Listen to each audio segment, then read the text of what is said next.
Alô, amigos, prazer enorme estar com vocês.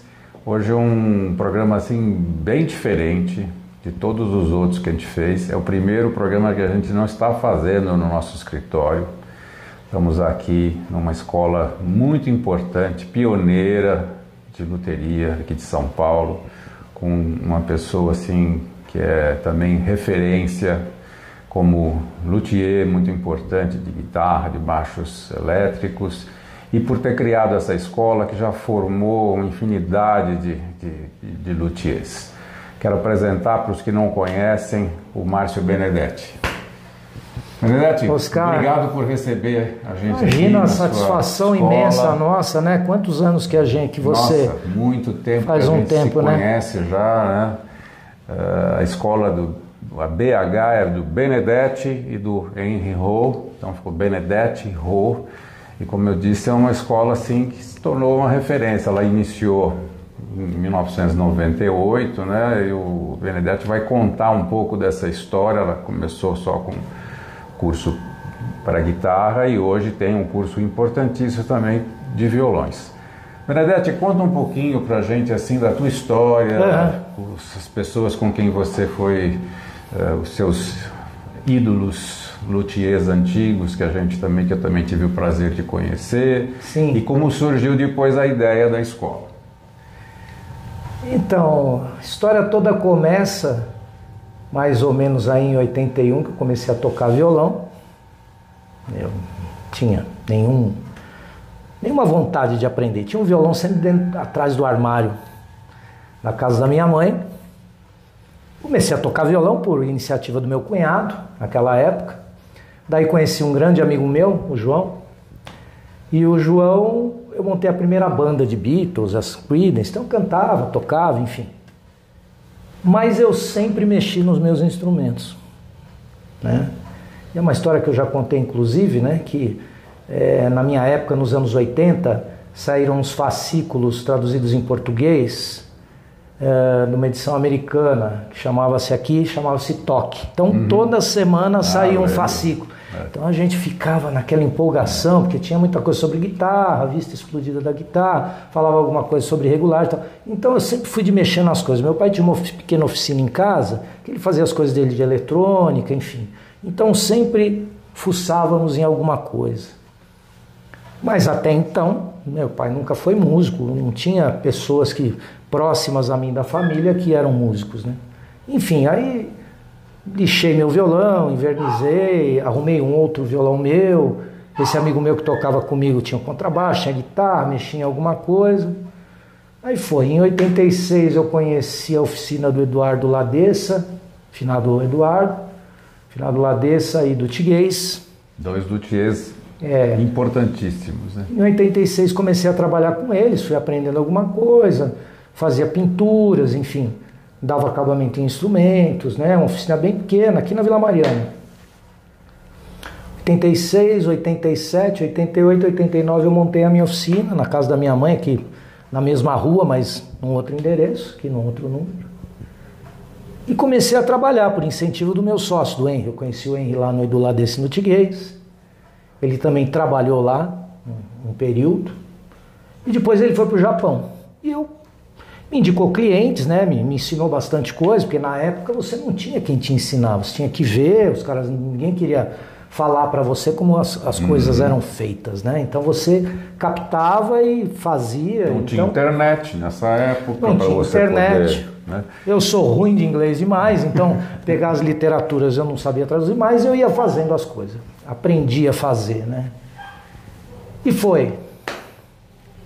Construir instrumentos, mais clientes de regulagem, né? De reforma de guitarra, enfim. Construção. Alguns amigos me ajudaram muito, indicando clientes. Alguns são meus clientes até hoje, desde aquela época, dos anos 80. E foi. Aí, em 98, o Henry voltou, eu já estava nesse endereço aqui, e a gente falou, pô, a gente tinha combinado de ser sócio em alguma coisa, né? O que nós vamos fazer? Vamos fazer uma escola de luthieria. E nós montamos a escola numa garagem. Chegamos a dar aula para 3 turmas numa garagem pequenininha. Depois fomos ampliando, né? E virou o que virou aqui. Mas uma certa época, pelo menos uns 10 anos atrás, nós fizemos uma conta por cima de quantas pessoas, mas isso já fazem o quê? 10, uns 15 anos, mais ou menos. De 15 a 13 anos, pelo menos umas 8 mil pessoas passaram aqui daquela época, que nós contamos do início para aquela época, do meio dos anos 2000. Que fizeram curso aqui? Que fizeram curso aqui. Uau! Não, e muitos alunos estiveram aqui 10 anos fazendo instrumento. Eu havia comentado com você, falei, olha, nós não vamos mais cobrar mensalidade desse cara é remido. Porque o cara está 10 anos aqui, deixa o cara usar a oficina. Né? E tem muita gente que fica, faz o primeiro, o segundo, o terceiro, o quarto instrumento, enfim. Traz instrumentos aqui, ele quer usar a oficina para fazer uma manutenção no instrumento, a gente permite que ele faça, enfim. E estamos trabalhando de maneira que as pessoas realizam um sonho, aqueles que não estão contentes com a sua profissão e curtem a música e gostam de instrumentos musicais, querem entender mais a respeito, vem aqui, faz o curso e acaba se tornando um profissional. Então tem muita gente colocada na área musical que passou pela nossa escola. Isso aí é uma satisfação para a gente, né? Você poder estar ensinando o que sabe, né? Ou o pouco que eu sei, né? Enfim... E continuo atendendo clientes, construo instrumentos para clientes sob encomenda, além de ensinar. Vocês começaram com a guitarra elétrica e depois de um tempo começaram os cursos de violão. Como é que foi essa passagem que existe hoje, com bastante alunos, né? Então, a nossa escola foi a primeira com esse enfoque da guitarra, né? Não havia nenhuma escola ensinando. Acho que havia até algumas pessoas ensinando a arte da luthieria na construção de acústicos.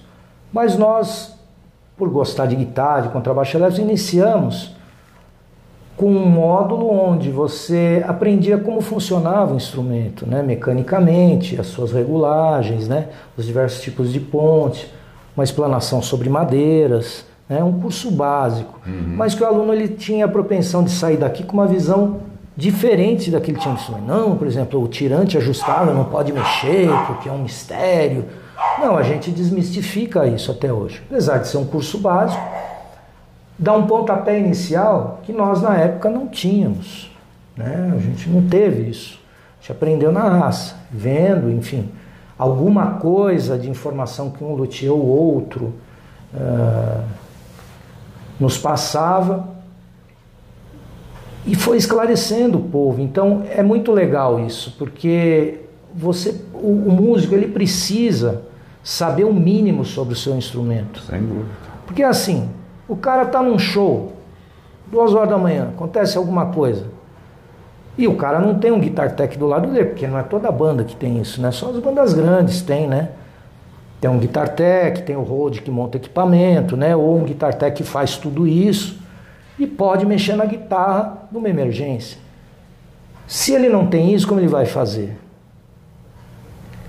Leva 2, 3 instrumentos? Sim, muitos não levam, e aí? Então é importante o músico conhecer. Pô, nossa, estou gravando o ar-condicionado, o instrumento está trastejando tudo, e o cara não sabe mexer num tensor, num tirante, fazer uma regulagem para voltar a gravar. Então é importante, tanto o músico que não queira dar continuidade na profissão de luthier, mas conhecer o seu próprio instrumento. Isso é fundamental, né? Hoje nós temos a internet que facilita muito isso, né? Tem muito tutorial, muita gente que ensina coisas importantes para isso.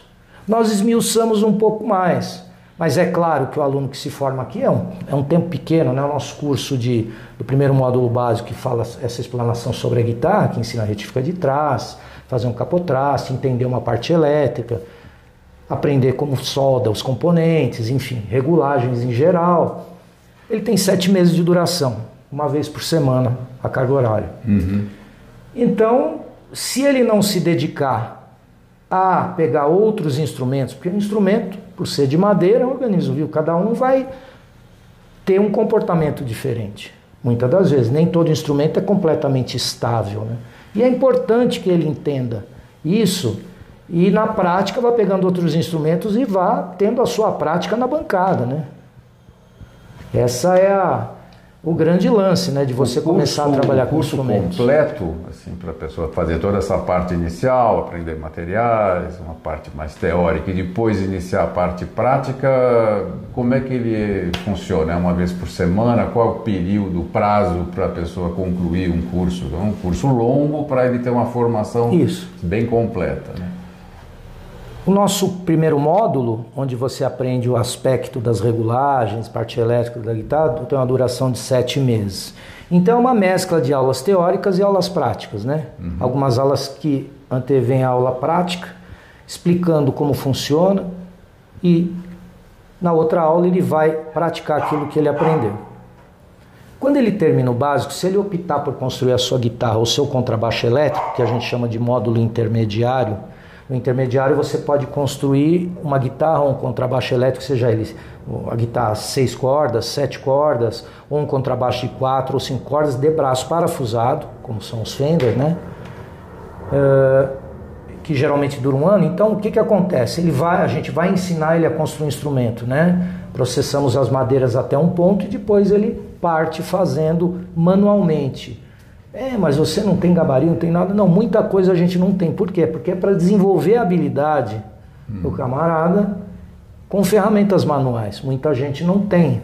Então, criar essa sensibilidade de ferramentas manuais, né? Por exemplo, o cara vai shapear um braço, começa na grosa, vai dar acabamento, limas mais finas, raspilha, tudo isso ele vai, né? E começa a ter intimidade, com uma tupia para fazer cavidades de captadores, enfim, encaixe braço-corpo, encaixe de uma alavanca, se for o caso do instrumento ter uma alavanca ou não, furadeira de bancada, e vai aprendendo essas coisas, né? Inclusive, voltando um pouco no módulo básico, nós temos uma aula que fala sobre ferramentas. A gente dá uma explanada geral sobre ferramentas manuais, né? As ferramentas utilizadas em furadeiras, enfim, com brocas, enfim, fresas.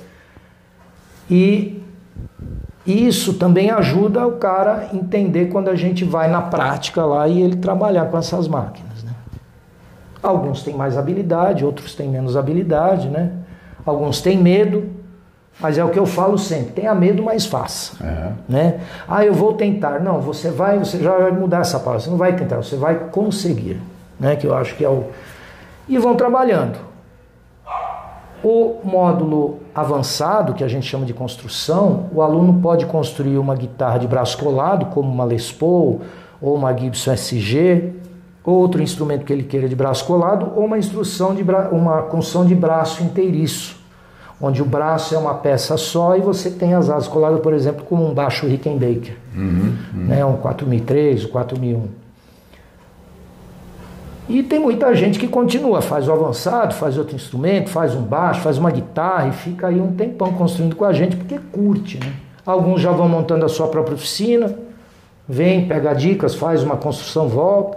Outros até, tem clientes que pedem encomenda, ele vem aqui construir, né? O cara banca o curso para ele, as madeiras, e ele faz aqui utilizando a oficina. Muito legal. E como você conseguiu, que você... Até vou pedir para você mostrar um baixo lindíssimo que você me mostrou agora. Você conseguir concatenar, achar tempo para você ainda continuar se dedicando aos teus instrumentos, à construção. É bem complicado, mas a gente tem que arrumar tempo, né? E o tempo é a coisa mais preciosa de qualquer profissão, né? Depende do quanto você vende o seu tempo, né? A quanto você está vendendo o seu tempo. Isso é a coisa mais importante. É claro que uma padronização, né? Uma fabricação te agiliza na produção, não tenha dúvida, né? Como eu fiquei muitos anos dando aula, eu apenas construía instrumentos, poucos instrumentos. Agora eu estou me voltando a construir instrumentos e deixar prontos, além das encomendas, deixar pronto, o cara vem, gostou, tocou, gostou, negocia, leva embora, né? Que é o caso desse contrabaixo. Mas eu acho que eu tenho que voltar à sua outra pergunta, que você tinha falado a respeito dos acústicos, né? Os acústicos foi o seguinte, a gente já tinha o curso de 98 para 2004, em 2004 a gente conheceu o Regis Bonilha, que é seu amigo também, né? Excelente luthier. Então, e o Regis, ele tinha oficina lá em Jacareí, e nós fomos conversar com ele, você não quer dar um curso de construção de acústicos e tal? Pô, seria legal e tal. Então ele vinha toda semana, dar aula às sextas e aos sábados. Nós montamos o curso naquela época de acústico, bem no início e tal, né? Como o nosso curso de acústicos ele não é um curso sofisticado, é justamente para o camarada construir o seu primeiro instrumento, né? Muitos querem usar madeiras nobres e tal, mas muita gente não tem a aptidão. Porque assim, o nosso curso de construção de acústico, você não precisa passar pelo nosso nível básico, de imediato. Não, você vem e constrói um violão direto, né? Porque muitas vezes o camarada ele só quer saber de construir um violão porque ele gosta de violão, só toca violão ou toca cavaco, enfim. E ele quer construir um instrumento acústico. Então ele vem e começa direto o curso. A gente fornece um kit básico, né? Usa os seus tampos lá de abeto, que é a madeira a importada que a gente usa mais. O resto das madeiras são madeiras brasileiras, para ter um preço que consiga o aluno vir e fazer o curso, né? Que tem a duração de 1 ano também. A média é essa, que o aluno consegue fazer o instrumento, né? Muito bom. Antes de a gente dar uma volta aqui, mostrar um pouquinho de cada área, você pode mostrar esse lindo baixo aqui? Claro. E contar um pouco, porque acho que é muito interessante para as pessoas. Talvez seja bom a gente pensar em fazer um close, né? E mostrar no detalhe assim esse aqui eu tenho alguns modelos meus, né? Eu construí muitos instrumentos 6 cordas, né? Contrabaixo 6 cordas. É claro, esse é cópia de um Precision, né? Esse aqui eu fiz, de certa forma, baseado no 57 a 59, né? Tanto o escudo de alumínio anodizado, enfim, mas com algumas peculiaridades, né? Aqui está usando uma ponte de latão, Fender, nut de latão, ou seja, você tem assim uma, como eu posso dizer, mais corpo de som. E aqui eu usei, em vez de usar, por exemplo, ou um Indian Rosewood ou um jacarandá da Bahia, que eu costumo usar mais jacarandá da Bahia, em escala escura. Eu usei um vengue africano. As marcações são em madrepérola natural, eu não uso plástico, eu só uso madrepérola natural. E esse instrumento eu coloquei o vengue porque o vengue ele tem uma particularidade, ele tem um brilho a mais que remete meio que, ele sendo em escala escura, mas ele tem um rosnado, um timbre mais aberto que nem o braço com escala clara, né? O braço Maple Neck. Aqui no braço eu estou usando o Maple, né? Isso faz essa diferença assim, de timbre? Faz. A escala do baixo vai interferir no timbre do instrumento? Na minha opinião, com certeza, né? E eu utilizando o nut de latão aqui, a ponte de latão, você tem mais definição.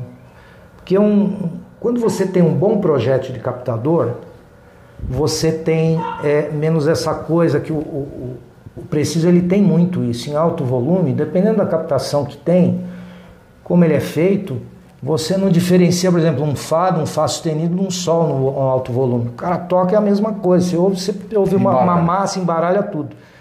E aqui ele está trazendo uma definição maior. Sim. Que eu estou usando o Tarraxa Schaller, né? O escudo original Fender, componentes aqui elétricos americanos, capacitor a óleo, que tem uma definição melhor, né? Quando você fecha a tonalidade, ele é mais rico de sonoridade, por exemplo, um cerâmico, enfim. Que estou usando também a placa do nosso amigo Christian Bove, a placa inox, né? E corpo em Frejó, brasileiro, num peso bom, tem um peso... Porque essa questão do peso é uma coisa muito...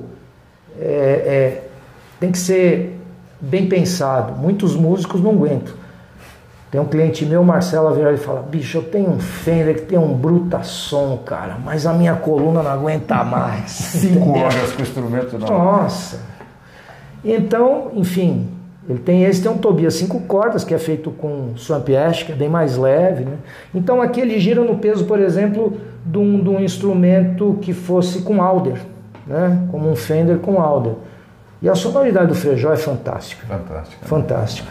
Fantástica. Ainda é uma madeira que você encontra com certa facilidade, o Frejó também... O Frejó ainda você acha, né? É um custo alto, na minha opinião, né? Como tudo tá, né? Todas as madeiras, madeira sempre foi um commodity, né? Então ela realmente o preço aqui no Brasil está muito Se o camarada quiser fazer, por exemplo, um corpo em Alder, não compensa nem para ele nem para mim. Tá muito caro o Alder para você trazer, o Swamp Ash também. Então você tem que trazer de quantidade. Então é um investimento, é um instrumento que vai elevar muito o custo. E você encontra o frejó já cortado assim, um blank para fazer um instrumento, ou já vem assim com o corte? Tem alguns fornecedores que vendem, mas eu prefiro ir na madeireira e escolher a madeira. Uma prancha, aí você questão de vai... peso, veja o grau de quanto ela está seca, eu prefiro. Algumas madeiras eu deixo descansar, algumas madeiras eu tenho desde o início da oficina. Tem um jacarandá da Bahia antigo, sabe? Que eu comprei lá atrás, faz 15 anos. Pouquíssimas peças, sabe? Uma escala ou outra, enfim. É claro que se a demanda aumenta, você vai ter que pensar em fornecedores que vão te trazer madeira. Que um deles é você, né? Esse é um mundo assim fascinante também, né? Da guitarra, do baixo, e que a gente tem madeiras como o frejó e algumas outras espetaculares, mas sempre foi difícil de se conseguir um corte para se fazer um ótimo instrumento. Sim. Né? E essas madeiras, se forem então madeiras assim, os maples, seja europeu, seja o maple canadense, o americano, for flame, então é uma coisa assim que deixa o preço final do instrumento quase inviável, né? Muito alto para o Brasil. Aliás, como gancho até, a tua opinião de especialista, assim, em que patamar estamos nós aqui no Brasil, que tem grandes luthiers, né, aqui, fazendo ótimos instrumentos profissionais, sim, grandes guitarristas e baixistas usando esses instrumentos, numa comparação assim, sem entrar em tantos detalhes, mas como estamos comparando com um instrumento estrangeiro, americano ou europeu? Eu acredito nisso, né? Eu acreditei sempre no Brasil, porque nós temos a maior floresta do mundo. Independente das referências musicais, né? Ou seja, o padrão de instrumentos construídos desde os séculos anteriores até hoje, né? Você tem o maple, você tem e outras madeiras que são assim peculiares, né? Por exemplo, do hemisfério norte, tem muita sonoridade, viraram referência. Porém, a guitarra elétrica, eu acho que é um caso sui generis. Nós temos muitos profissionais excelentes aqui. De violão, então, nem se fala. Nossa, hoje é uma festa, é uma maravilha para quem então, toca. que são reconhecidos no mundo inteiro, né? Tanto músicos daqui quanto lá de fora reconhecem, né, a qualidade do instrumento, principalmente o acústico, que é um mundo mais complexo, mais peculiar, né? E na referência de instrumentos elétricos maciços também. Tem muita gente fazendo muita coisa legal, que nem passaram pela escola, e são pessoas que tomaram a iniciativa de ter as suas próprias empresas de construção de instrumentos, de customização, enfim, e que estão fazendo instrumentos de extrema qualidade. Muito bom. Porque as nossas madeiras são maravilhosas, né? Se você tem uma madeira super estável, que tem um peso, que tem uma ressonância que casa, ou seja, aquele conjunto casa, é o que vale, na minha opinião. Porque o pessoal aqui não dá esse valor, né? Desculpa cortar. O pessoal não dá valor aqui, tem Bagrife brasileiro. Hoje está dando mais valor a isso, né? Quando eu fiz o Custom Shop Brasil para fazer uma guitarra 95% brasileira, que eu fiz aquela tele completamente diferente, toda de mogno, né? Até puxei um jargão de dizer que ia soar como uma Les Paul, que na verdade não soa, é completamente diferente, né? Mas por eu ter feito ela toda de mogno, aquela guitarra ela é praticamente 95% de peças nacionais, de fornecedores nacionais, Christian Bove nas ferragens, captadores Malagolha há mais de 50 anos vem fazendo captador eletromagnético, a sofisticação, ou seja, a melhora de produção, de qualidades veio mais ou menos há uns 13 anos atrás, eu acredito, né? O Henry ajudou muito o Érico Malagolha a desenvolver uma outra forma de fazer, de calcular, enfim. Você tem gente fazendo captador nacional com som de vintage, usando os materiais importados. Mesmo esse captador que está nesse contrabaixo Foi um ex-aluno nosso que resolveu construir captadores e ele nem divulga o captador dele, ele vende para todo mundo. Esse captador é enrolado em CNC, tem a qualidade de um Precision Custom Shop. Clareza, definição, punch, tudo. Esse é um outro universo, assim, que vai ser necessário um outro papo, um outro programa, porque ele é muito, muito interessante e que uma palavrinha ou outra vai ficar assim, vai ser insuficiente.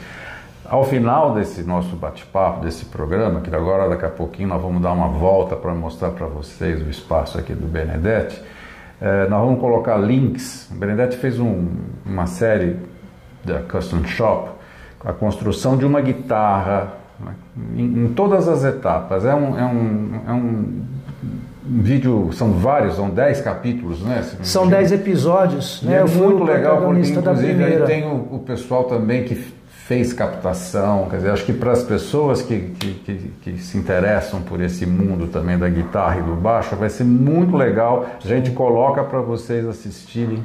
É imperdível, é um vídeo assim profissionalíssimo e que eu tenho a impressão que vai encantar os que não assistiram ainda. Vamos dar uma volta aqui no espaço do Benedetti. Ele vai mostrar para nós um pouquinho onde acontece as aulas de pessoal de guitarra, tem o pessoal de violão. A gente pode mostrar alguns trabalhos assim que estão sendo feitos. Todo o material vai ficando aqui, os alunos vêm uma vez por semana e continuam, né, aquele trabalho. Acho que vai ser legal vocês verem.